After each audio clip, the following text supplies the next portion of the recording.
people, how did you do it? Like, here's how I did it. Here's how I Here are did the it. steps. You ready? Sit still. Have faith. Believe in yourself. Yeah. And what's for you is for you. Yeah. What is for you is for you. What's for you is for you.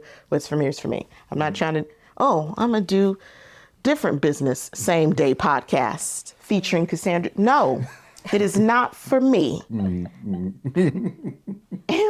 And when we do not do the work on ourselves to address whatever it is that we have to focus on our purpose, then we are lost. Yeah. When we do it, we are not.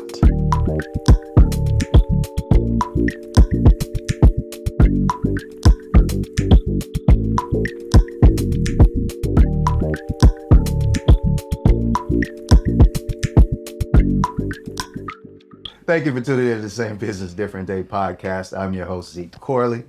Now, first, I want to introduce you to my co-host, Paige McWey-Acers.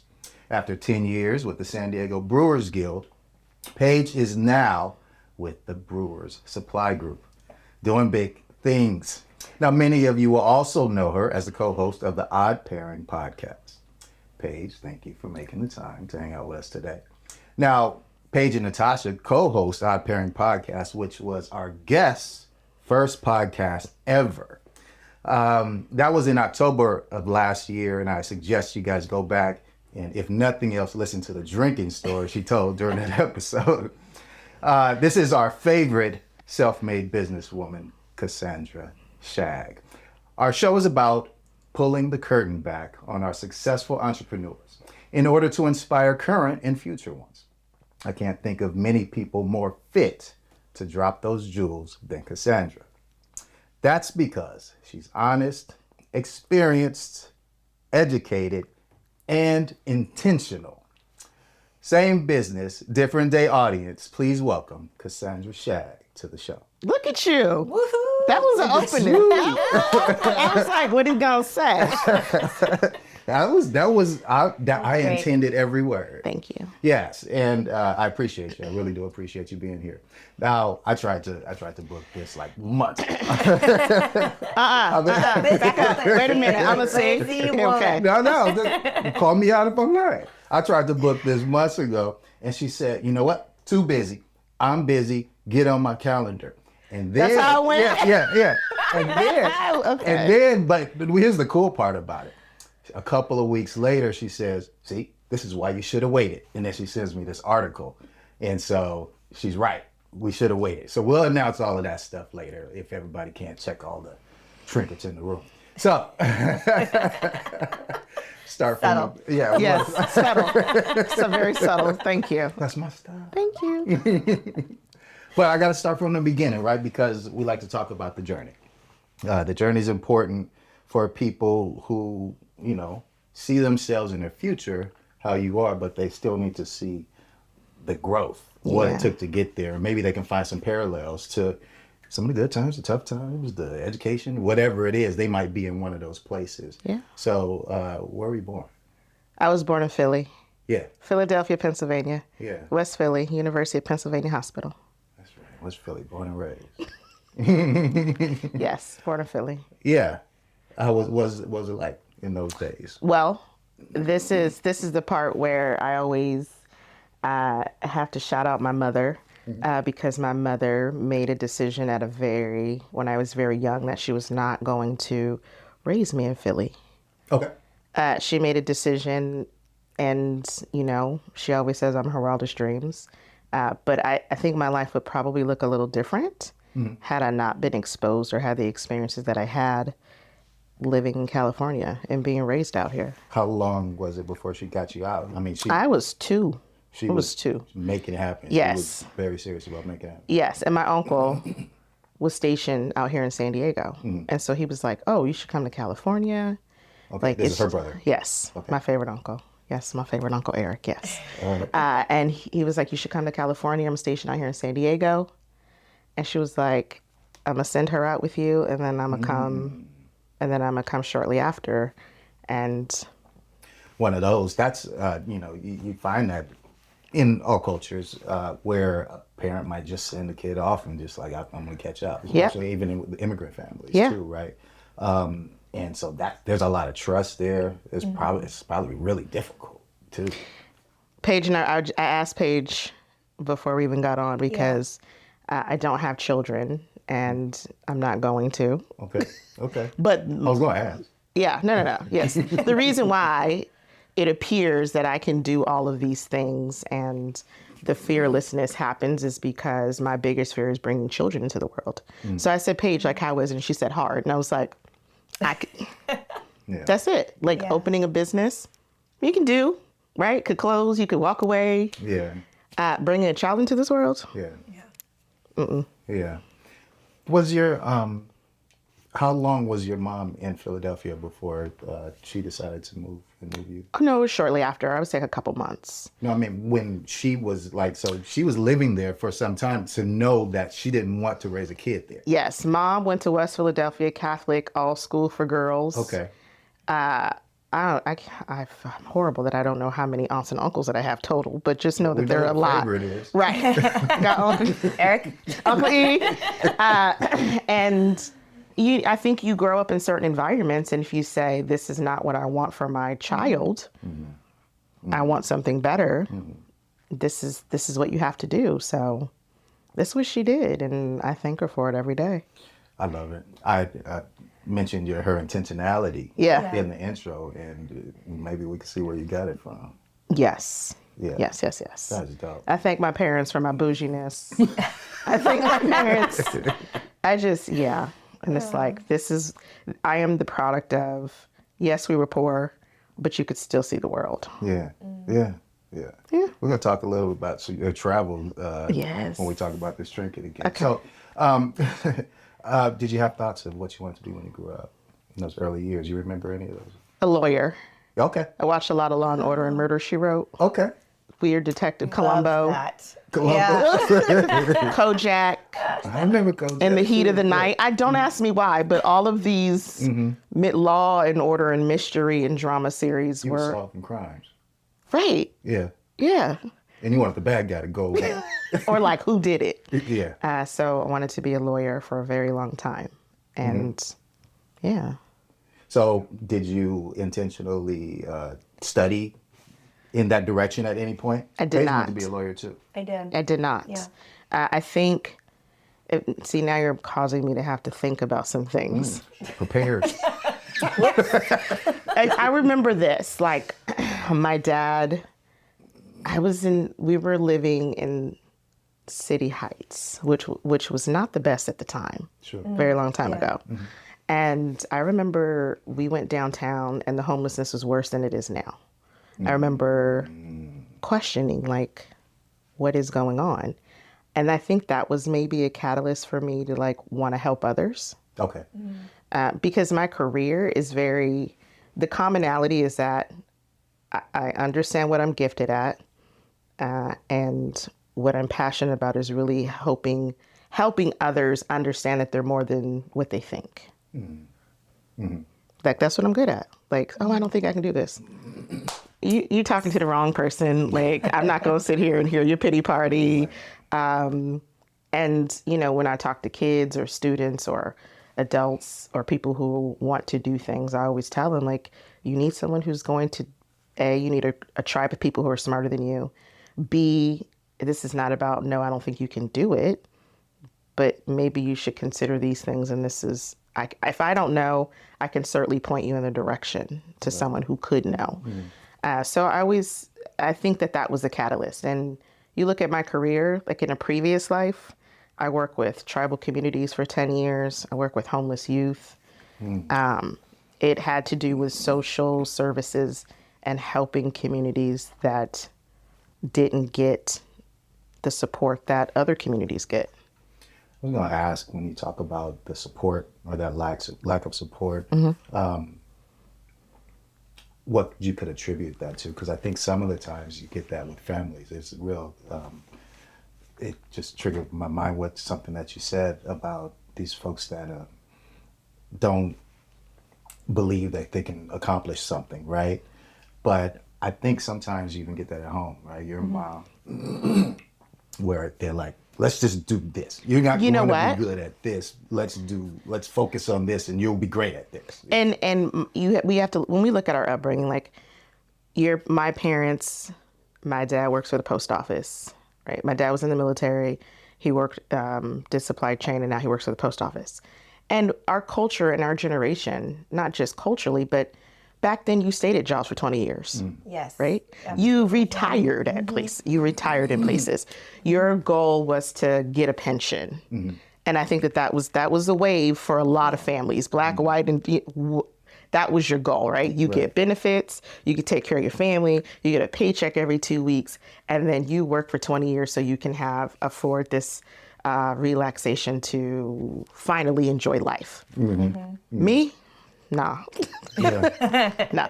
Yeah, no, you're supposed to enjoy life while you're living it. And that looks a lot different because when you have children, those are your priorities. Sure. And so for me, it looks different because I don't have those responsibilities, but I understand why my parents would encourage that. And I did it. I went to college. I started off at junior college. They told me you're either going to go to college or the military. Yeah. I was going to ask about that. You mentioned your dad being in the military. Did you ever consider it? Yeah, I was supposed to go into the Air Force ROTC and do all that, but you're not going to be yelling at me. and at that time, right, and at the time, I did not have that discipline. Okay. I wanted to do what I wanted to do. I wanted to do, you ain't going to tell me what to do. Yeah. And I was just like any, other graduate who thought I had it figured out, and that route looks a lot different, but I wouldn't change it for anything. I went to junior college. I played sports. I played volleyball. I went to Cal State Chico. I've always had a job. I mean, that from the time I was 16, always had a job. My parents call me the Jamaican. They were like, you always have a job. Why?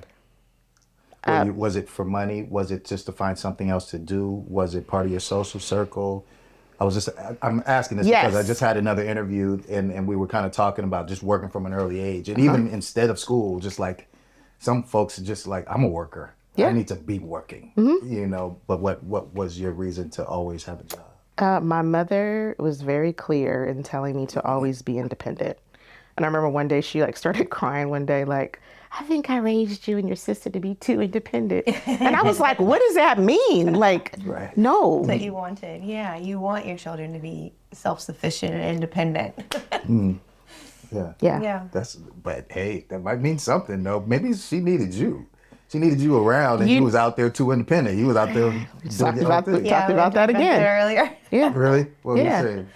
I was, my mother. I said, I don't, because I don't have children, but I am older, and a lot of my friends have children who are graduated from high school and going, and you're just like, how do they grow up this fast? And then you're releasing them out into the world that is very different. You I'm going through it. Okay, there you go. And talking about that. And so me traveling the world and do what I do, my mother called, you home, you make it, Ma, my location services are on. I am 43 years old and Mom has location services. And the reason why is because if I put myself in your shoes, or my mother's shoes, you are worrying about your children. Yeah. So no matter how old they get. Right. I left the country. Mom, my location services, if they work in another country, it works everywhere, Mother. Just check where I'm at. Oh, okay. All right. So if I could still want to hear your voice, your phone could be sitting in the couch. Yeah. So if that gives my mother some peace of mind. Yeah. That's awesome. That's what I want to do.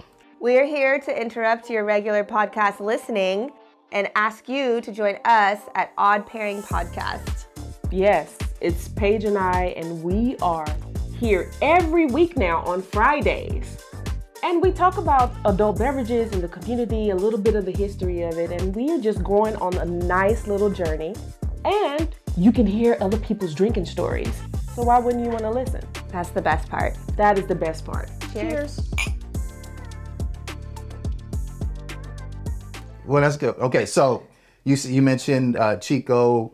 Were you studying social services all the way through? Studied social science, was working with tribes while I was going to school, graduated and kind of got stagnant in my career.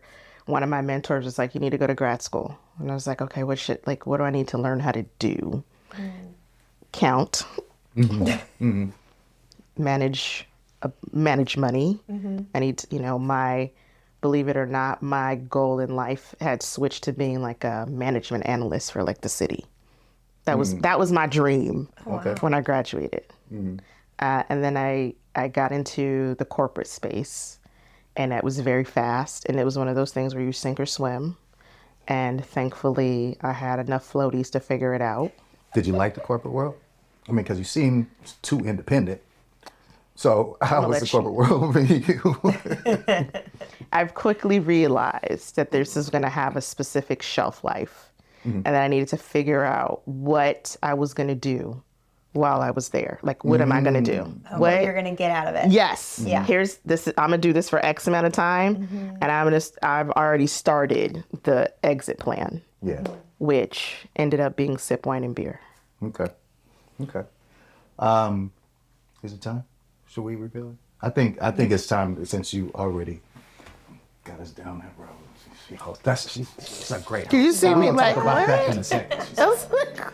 So today I get the chance to fan out. I am a fan because we have the privilege of sitting down with a truly special business mind.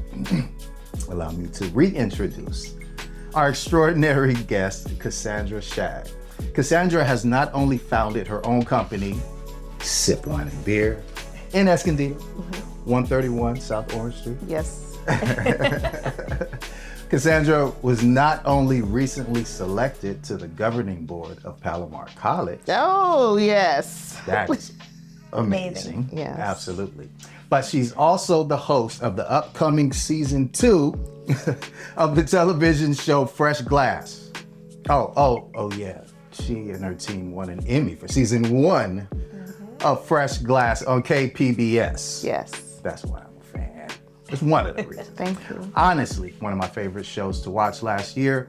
It explored the wine and beer industry unlike any other show I've seen. I strongly encourage you to look it up and watch it. Emmy Award-winning host, Cassandra Shaeg. Welcome to the Same Business, Different Day podcast. Thank you. Thank you. Thank you. So now I'm going to put you on the spot. Favorite episode? Okay. It's a tough one because I love the one with the brother in Chula Vista, Tim. right? I was going to say I don't drink beer, Okay. right? But it was just a beautiful. That's when which number was that? This is what we won the Emmy for. That was number 2. It was episode number 2. Yeah. And that one, it just had such that the production value turned up so high from 1 to 2, and I love number 1. Yeah. That was the sisters, the Indian sisters, right? Yeah. Right. Tara and Medea. Keep quizzing me. Come on, right. Let's play. All right. Good stuff. Altipiano was an awesome show. Yes. Rideau, one of my favorite people in Yes. the world. Iris was an amazing show. Inglewood, the Stevie Wonder story. Come on. Yes. I'm a fan. Okay. Thank I'm you. a fan. You're absolutely, and you were up for it, and she was up for an Emmy for host, and she should have won that one too, because I'm You telling sound like my mama. She was like, yeah, I was like, Mom, come on now. You can't, this is not. Listen, a host, I get the opportunity to host this show, and I really appreciate what you were able to do as a host. You were storytelling, you were teaching, you were listening.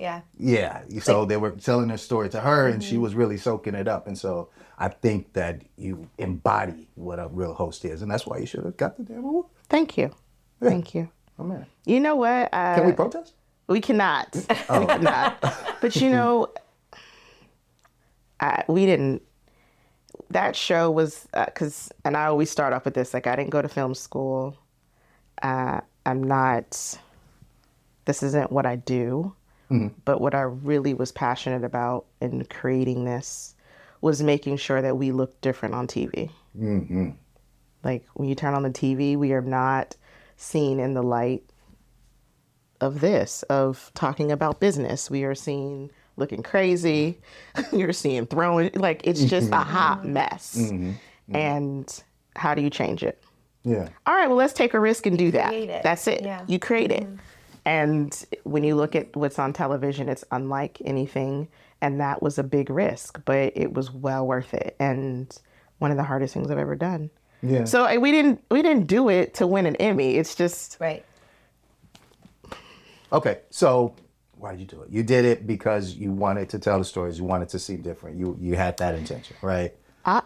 honestly, it came out of COVID. Really?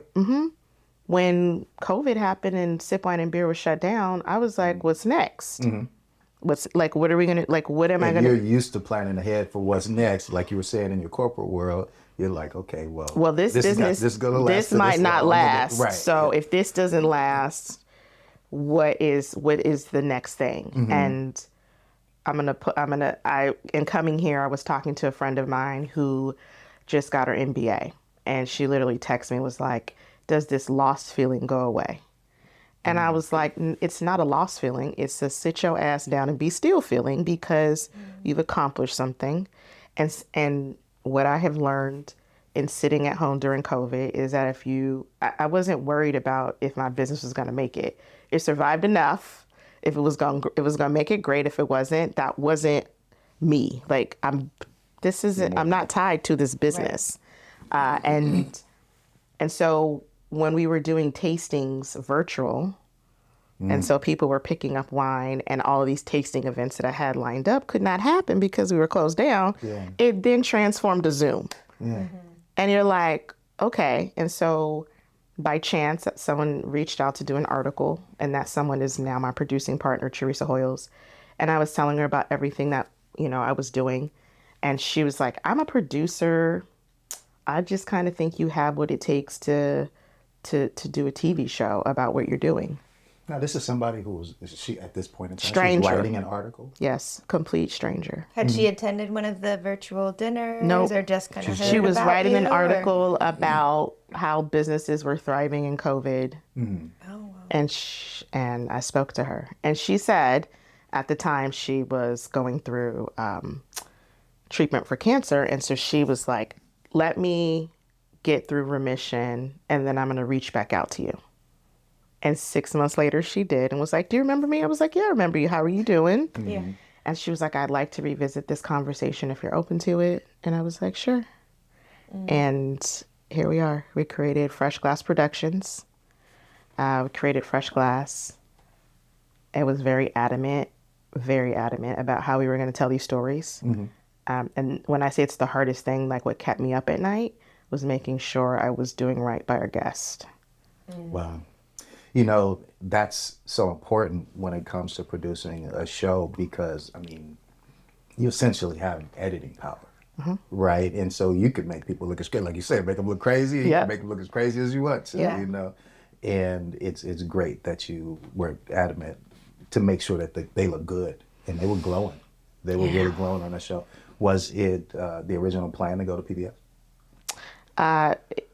It made sense to go that route because I did have a couple of Hollywood meetings, and it was steering in the direction of us looking crazy. And I was like, absolutely not. I'm too old for this. We're not doing this. Yeah. And I also understand that there's a Hollywood model, and the whole goal was to disrupt that anyway. So if I didn't hear a conversation that was like, what you're doing is different and we want to take a chance, it wasn't going to work. Yeah. And KPBS said, you can take a chance over here. Okay. And you have carte blanche to do what you need to do. And we're not going to interfere. You be you. You tell the stories that need to be told. It is not our place to tell you what to say and what not to say. And that is the perfect environment to be in to create what we'd be able to create, which is why I believe we won the Emmy. That's it. Yeah. That's it. Because it came across as authentic and true. That's what it's about. Genuine. Yeah, that's what it's about. Something created for numbers. Nope. And the people will watch it, and it'll get there. And the Emmy is a testament to people also believing in it. Your peers seeing what we were trying to do. Yeah. The community seeing, and here's the thing too. I put there's some bias here. The friends and everybody, the family, like, they're like, okay, I need some other people to see it outside of that realm to make sure that it is making the impact that we intended. So. Okay, so then there's that brings up a question that's worthy of asking. So what would you say were the critiques? What critiques have you heard of the show? I mean, if we want to, people be in the comments. To be quite honest, I haven't. I don't know if there was really any critique. It's more of if this is something that you want to move to the mainstream media, it needs to go a little faster, which I can understand that because our attention spans are very short. Yeah. But in this instance, I just think it was really important there are a lot of things going on in our country, in society, in our world that need to be addressed. And I think that there's a way of addressing those things that subtly, I don't even say subtly, but that are layered in understanding someone, understanding their background, understanding what the call to action is, and shedding light on the things that often aren't discussed. And so you talk about like Iris Rideau. Like Iris needed her flowers a long time ago. That's it. 100%. 100%. You know, when you talk about her story, Los Angeles, she was in there. Like growing up in Jim Crow, right? Like you can't erase that history. Yeah. It's now cemented. She told you what it was. And I mean, it was so great the way that she broke it down too, because a lot of folks don't know that when you're talking about in this era, right? You know, you're talking about passing. Just the word passing isn't used correct at all anymore. Right. And just to hear that conversation, it was wild. That was a very, very good episode, and it wasn't just about wine. You know, that's dope. Well, I mean, it never is. She did it. It never is, right? But that's why we drink socially. That's why you drink. It's to I'm not drinking just for the wine. Yeah, you're drinking for the stories, and you're drinking for the connection and the community, and And I think that it allows people to relax a little and take in the information, and to not get so defensive about, you know, what you hear, but to just listen. Like a part of this is to listen. And there are so many more entrepreneurs who look like us, women, Black and brown people who want to do this and can't pull from inspiration. You can't, like, where do you pull from? Yeah. And if you don't have an avenue to pull from, then this is one avenue that you can pull from. This is one medium that gives you the ability to see. I've always wanted to make beer, but I didn't think I could do it. No.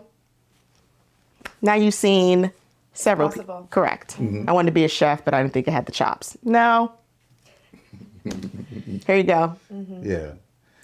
I love it. Okay, so what changes for season 2? Okay, so just admit that I was out there immediately after the end of season 1. Like, when are we recording season 2? I saw that. And what did you say to me?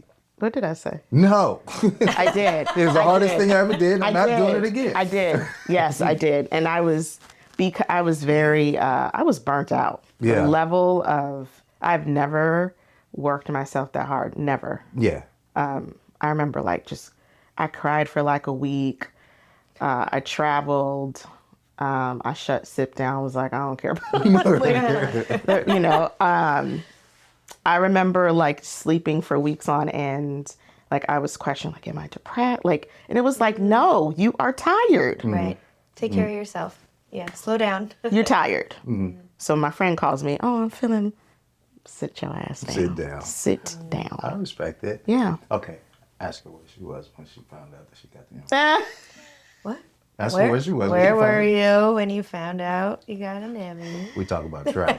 When we talk about travel, where were you? All right, so I did not attend the Emmys. My team went because I had a trip planned to Spain and France. It's the Emmys. The Emmys? It's the Emmys. Yeah, okay, that's great. But look, I had a whole lineup, okay? You had things to do. I had things to do. And I worked my tail off to to enjoy that experience. That's dope. Spain and France. Spain and France. What did you do while you were out there? I saw Beyonce in Barcelona. That's what she did. Oh. Yeah. I had a phenomenal wine tasting experience with Bruno Collimer, who's like the Cava wine god of Spain. Okay. I went to Châteauneuf de Pape in France. Hung out in Cannes for a little bit. Partied in Ibiza. And then on my way back on the shuttle to the airport, like calling moms like, hey, I'm about to head back. She's screaming, you won! You won! And I was like, why are you yelling like that? And she's like, you won an Emmy. And I was like, for what? Because I didn't know, right. Categories, yeah. You won for the show. And then she said, I got to call you back. And I was like, who you calling? Yeah.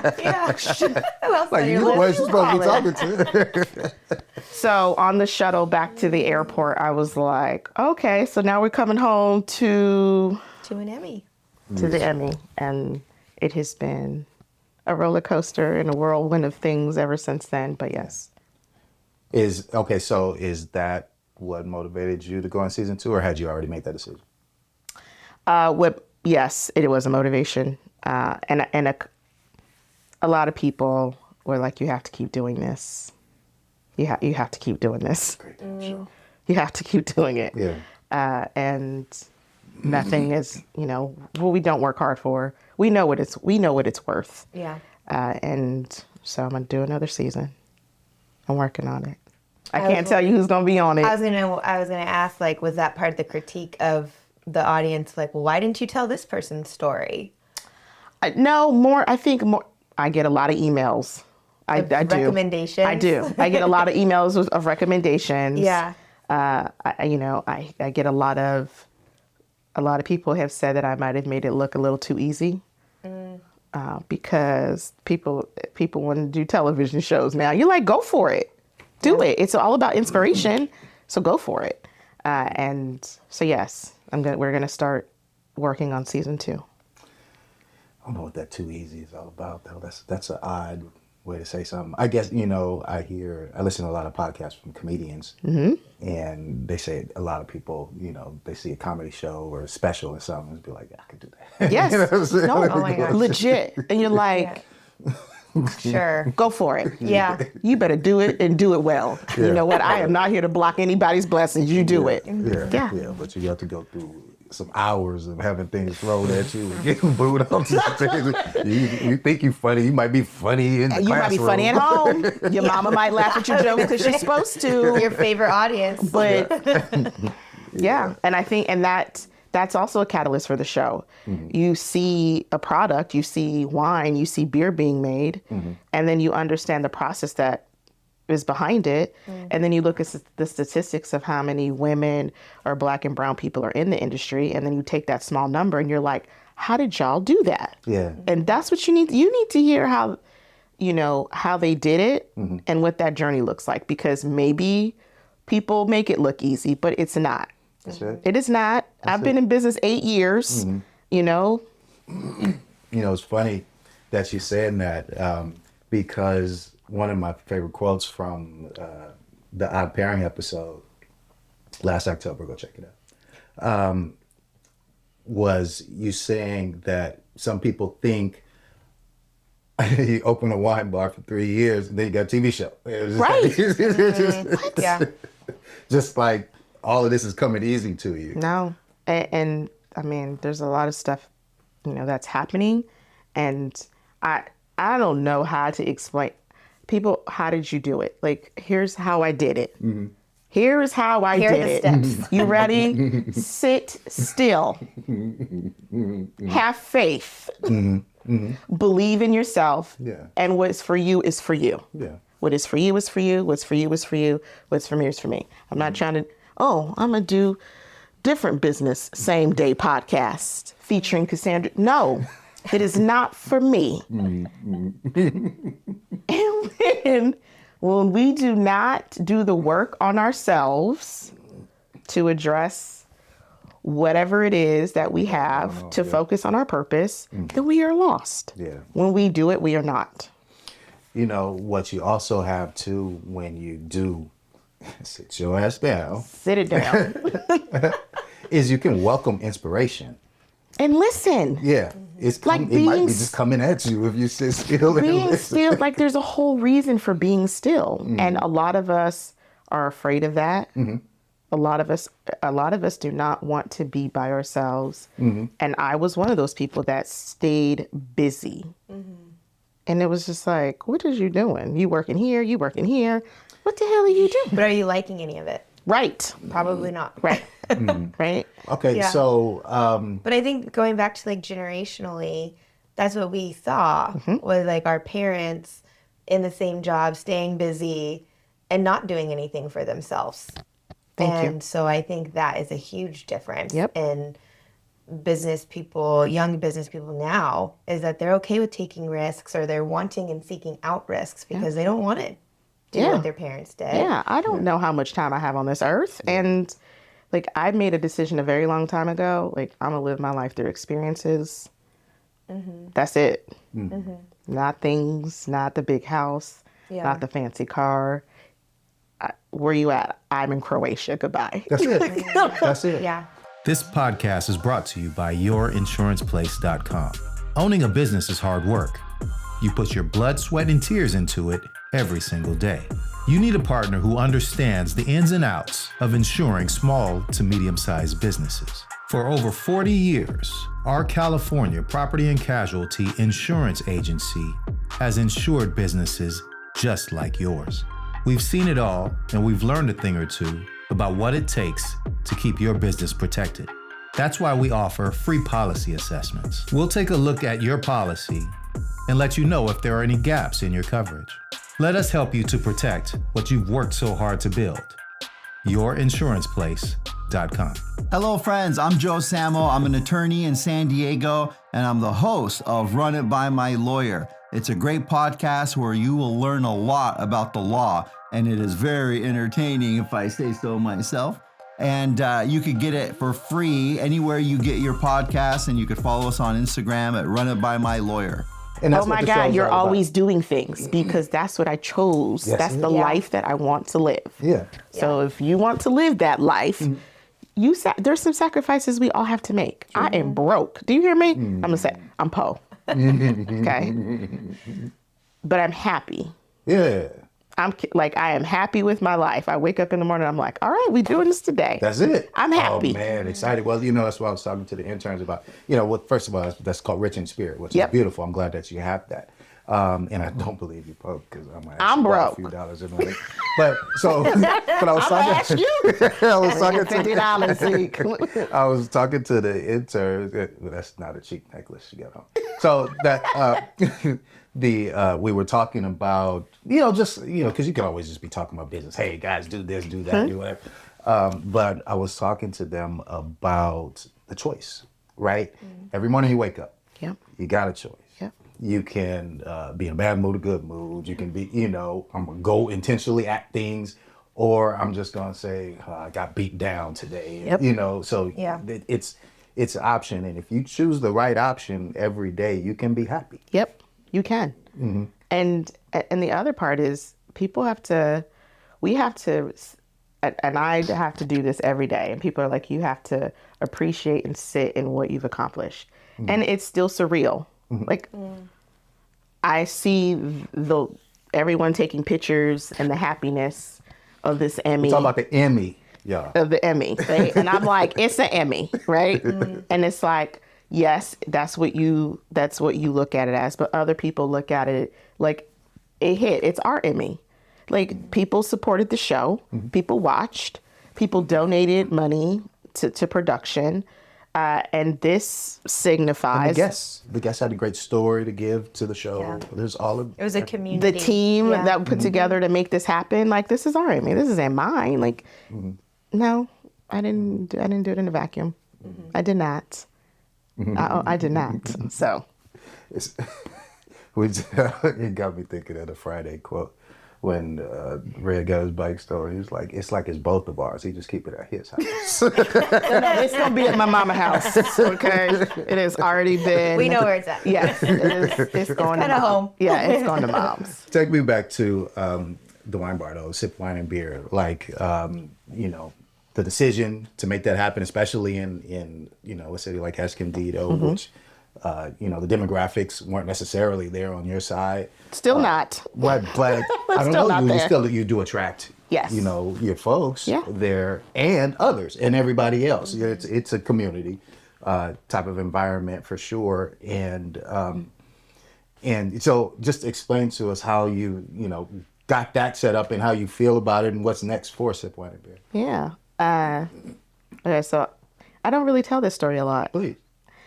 So when I founded Sip Wine and Beer, I was married at the time. Okay.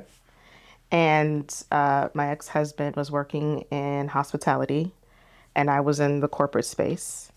And I was like, okay, so we got to figure this out. Like, what's the next step? Because I'm not doing this forever. And I was fortunate for us to be able to buy our first home in Escondido. And when I was growing up in Temecula, Escondido wasn't the place you went to. It was like, stay your tail out of Escondido. And I used to sneak up there when I was in high school, because there was a club called the Ice House. Yes. Okay. 18 and up. Yep. 16. No, 16. Was it 16? 16. Oh. So we were sneaking in Esco, right? Yeah.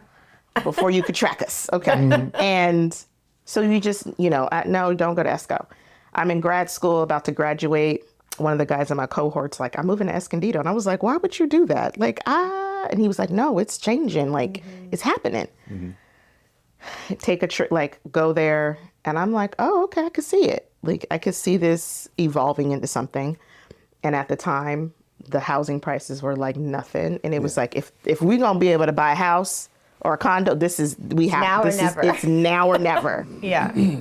Opened it. And then across the street, like 1,000 feet away, is this like storefront. And I'm like, maybe we could open a wine bar. And he was like, are you crazy? And I was like, why would you not want to do it? Were you big into wine already at the time? No. I'm lying. Yes, I was. Yes, I was into wine. Big into wine. Okay. But I started noticing the research and the history around Escondido, that it used to be wine country. It's the original. There you go. And then at the time, the Highland Valley wasn't like widely known. So you see, it's like, what's happening? What's going on with this city? What's about to pop off? And I said, I think it's wine. And the beer part was because Stone Brewing was born in Escondido. So you had this big craft beer movement, and then it looks like wine is going to be the thing happening in Escondido. And I envisioned people weren't going to have to go all the way to Temecula. So why don't we open something here? There's nothing like it in town. Let's do it. Yeah. And I said, because I have a business background and a finance background, like, I'll do all this stuff, and then you can run it.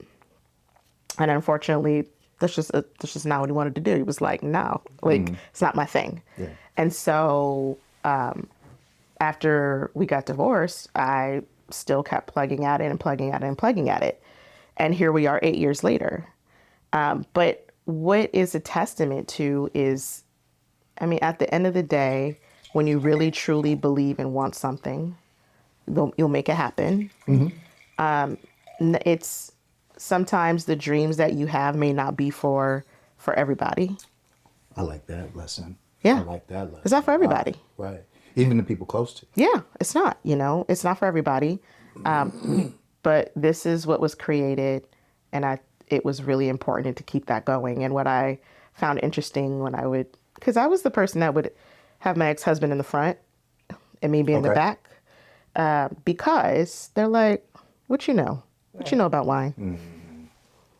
You own this? Right? Still. And so when I got into it in 2015, think about how many people were in the industry at that time that looked like us. Not a lot. And so here we are. And now there are numerous brands.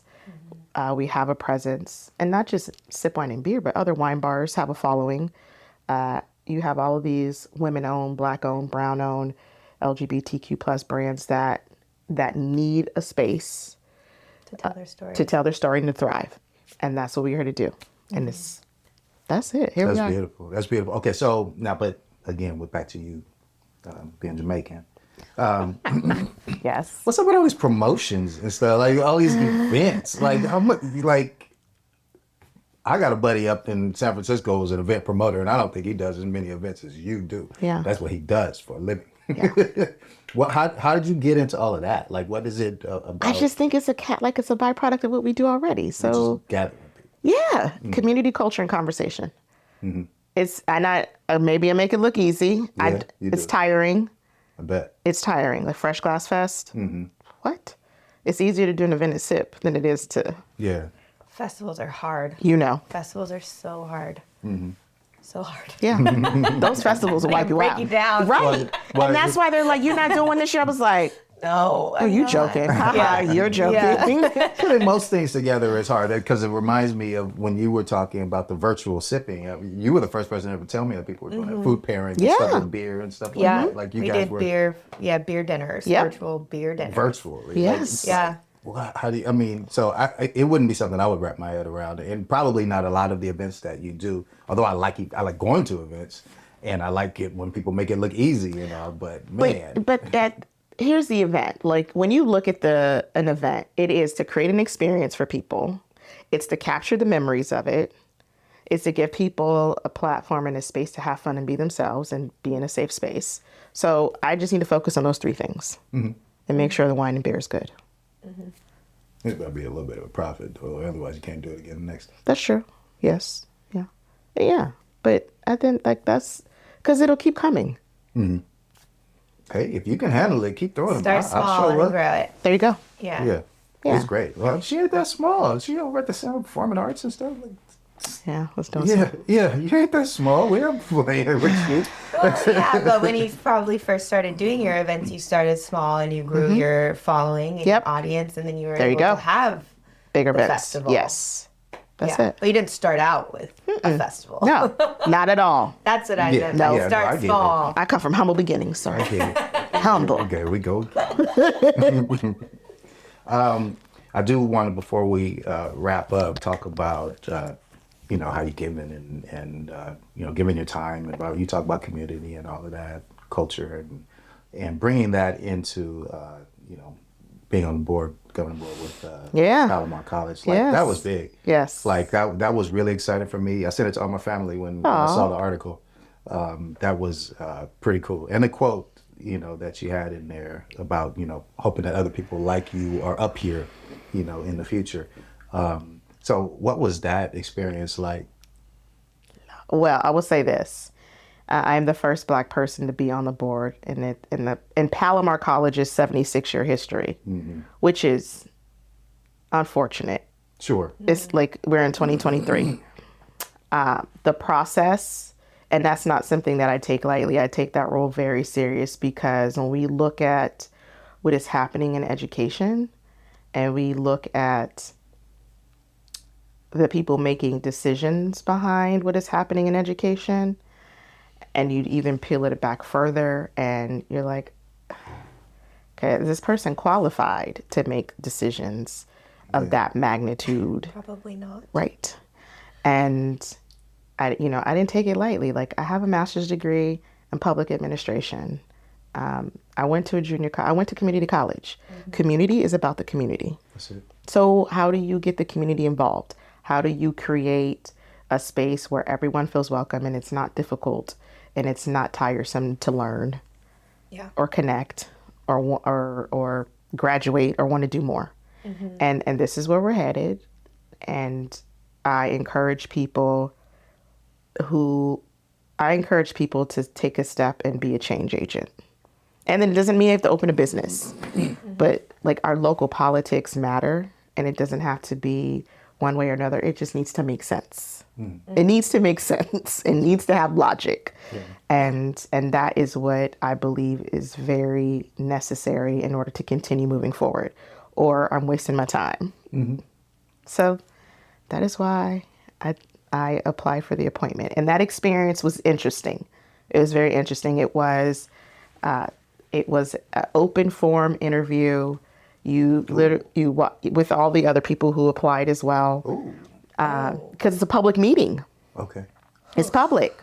That's intense. Yes, it was. I was like sitting here like, Yeah. and then you come up and I'm like, yeah, I can do blah blah blah, and everyone's just like, okay, well, here you go. Okay. You don't know what they think because they Right. can't speak out loud. It's on their mind. Right. But it was still a 3-1 vote, though. It was. Yeah. It was. It was a very long process. Yeah, it was about a 3-hour process. And then I looked. I had this blank stare on my face when they were like, "You're in." I was just like, "Oh, for real?" Because I was sitting there like, "Well, they're going to special election. Let me just go in there and pack my stuff up and go home." And here we are. Congratulations Thank you. on everything. Thank you. We really appreciate you. The community appreciates you. And, You the leader. You know, I am. I'm trying to keep up. I'm like, what's she gonna do next? I just want to hold up the back of her dress. I'm a stay. Look, I was telling Paige because she's like, "What else do you have going on?" And my no-ometer is pretty simple. Really? Yes, my no-ometer is very simple now. I'm the opposite. No, Yeah. my no-ometer. If I'm gonna be like you. my lane, being a board of trustee, and focusing on making sure education is equitable and accessible. That's it. Sip wine and beer. Fresh glass. Travel. That's so. If those requests did not fit those things, Okay.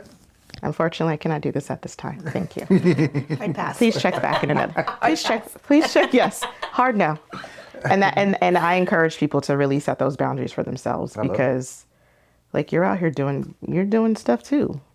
But this is what I appreciate about my mentors have taught me. Like, you don't have to tell people what you're doing. They'll figure it out. They'll read about it.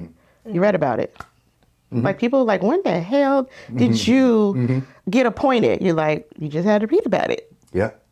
That's it. That's it. When did you have a TV show? You just got to read about it. It's out there. You're absolutely right. Yeah. Because that's how I found out about you being appointed to the board, and that's how I find out about all your damn parties. Read about it. Read about it. Yeah, I'm not the person. I'm not going around telling people what's going on, because there's a intricate level of focus that is necessary in order to. I was just saying that would be impossible. I mean, the focus to from be my able to parents. do It's that. like, what you working on? I'll call you later. What? No, we're not doing this today. It's in the newsletter. And it's just like, I'm the person, like, you have to stay focused. There's you doing a podcast and other people pulling you in different directions. You got to stay focused. Gosh, I ain't said no since about 2009. Come on. Got to say no to some things.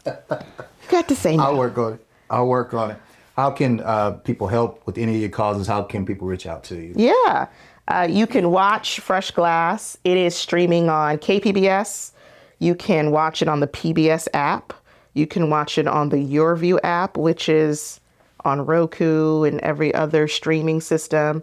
It's currently airing in 12 states. My homeboy was in Arizona and sent a picture and was like, look what's on TV. I was like, not Arizona. Yeah. Okay. That's awesome. Sip Wine and Beer is at 131 South Orange Street in Escondido. Oh, should I share something else with you that you probably didn't read about? Hell yeah. Yes. Don't you Second need location? to be continued on this show? Come on, let us know. Second location? Uh-huh. It's coming? Do you know where the location's going to be? No, I don't.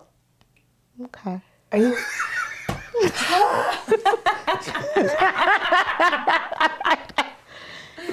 The second location is at the Terminal 1 San Diego Airport. That's amazing. Congratulations. Yes. That is huge. Yeah. That is huge. Congratulations. Yes. That is It's beautiful. Yes. awesome. Yeah. Okay. Wow. Yeah. It is happening. 2025. We will be in the Southwest Terminal. Yeah. I know y'all don't So like now these Man. brands get to be in the airport. That is so cool. That's beautiful. Oh, Now that broke me awesome. down. Now that had me in tears. Yeah. That is what had me in tears. Yeah. Emmy, okay. And you're bringing a lot of the same brands that you've been supporting. If not, you have to. Come on now. It has to be a part of it. Yeah. Yeah. That is what it It's your is. That's a story. big Yeah. deal. We know you guys don't like to fly sober anyway, so make sure you stay nice and quiet. Especially on Southwest. 2025. Like, look, you like, I can get Chula Vista Brewery at. Oh, that's so good. So Yeah, much that is opportunity. what Yes. ultimately broke me down. Like, I was like, what? Yeah, Oh my gosh. I that's know. great.